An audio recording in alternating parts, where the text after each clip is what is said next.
Hello and welcome to I Can't Say It Day 242. Palindromic number. Woo.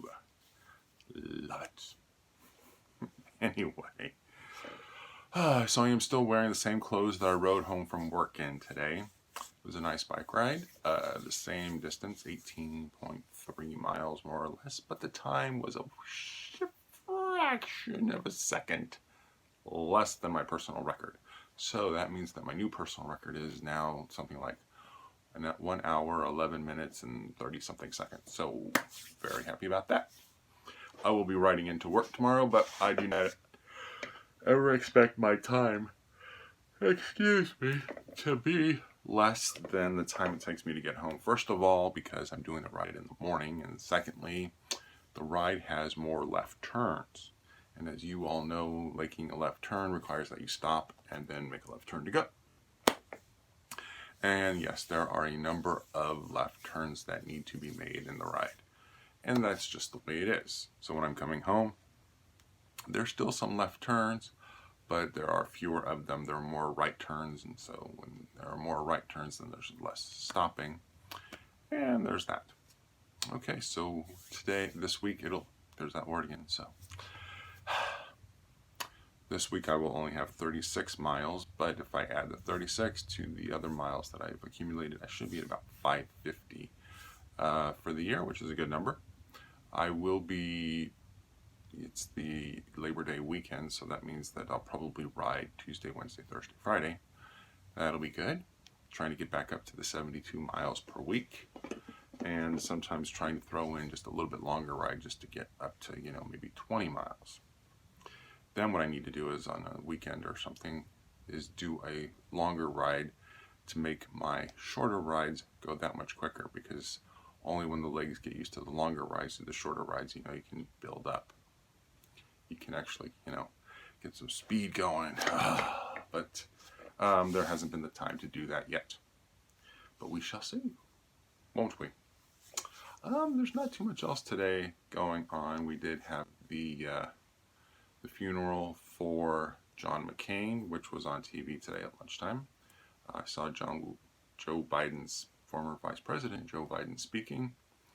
He was moved to tears a couple of times talking about his friend, Senator McCain. And as you all know, Senator Biden, Vice President Biden, I guess you go with the highest title.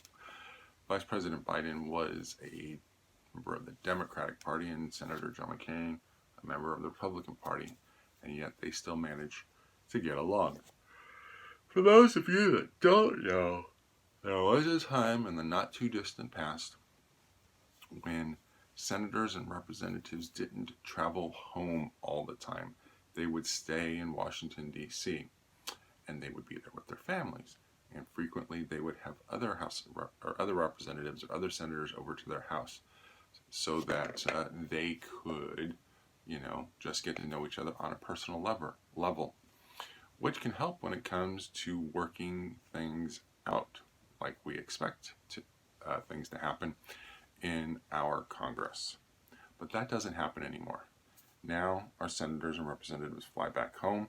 They don't have the personal relationships that they used to. If you read former Senator Al Franken's book, he talks about the relationship building a lot and how it helped him when he was first in the Senate. Let me also add that it's a personal shame that Senator Franken is not in the Senate anymore. He was a reasonable guy with a reasonable perspective on things. He had a pretty good bullshit detector. And, that's something that you really expect from your senators, because frequently now when anybody appears before the Senate, this is what happens. They're the people, the Democrats. If it's a Democratic idea, the Democrats ask the softball questions, blah, blah, blah, blah.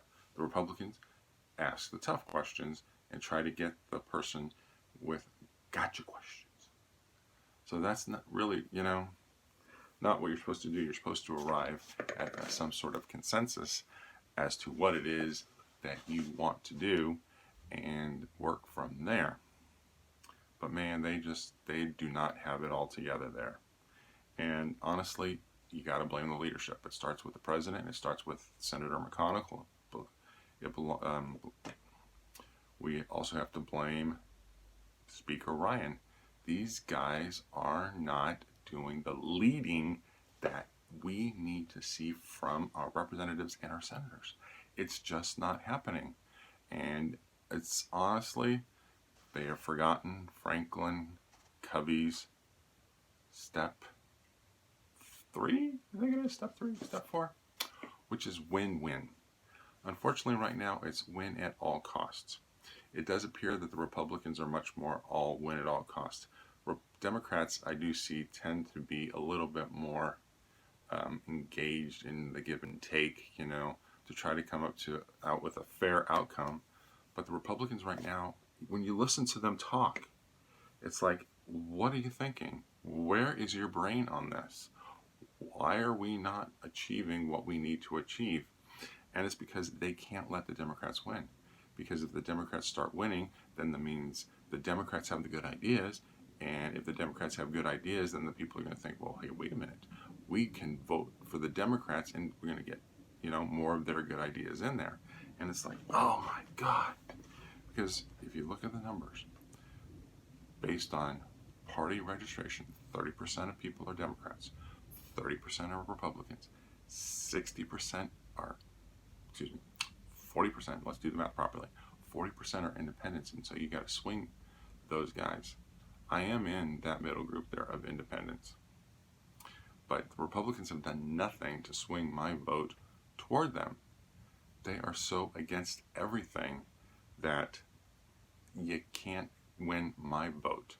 You win my vote by voting for something, by having principles and believing in what you think is right and backing up those principles with solid actions and solid reasons and solid beliefs as to why these things make sense. And Republicans ain't doing that.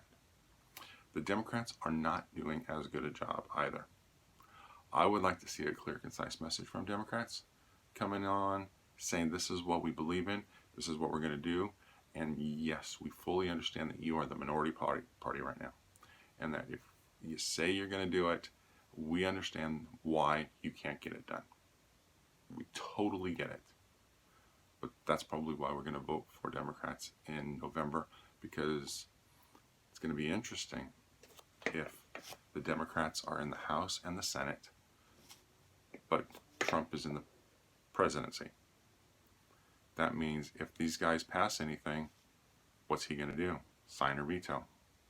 And then if these two are opposite parties, then they really have to work together or nothing's going to get done. So, fun stuff, fun times ahead. Okay, as I look off in the distance, I can see that my wife is in the bathroom, meaning it is time for bed. So I am going to end this conversation with you, my loyal viewers. Wink, wink. And I will see you all tomorrow. Tomorrow being Friday, the beginning of a 3-day weekend here in the United States. So I wish you all a pleasant evening, and I will talk to you tomorrow. Bye.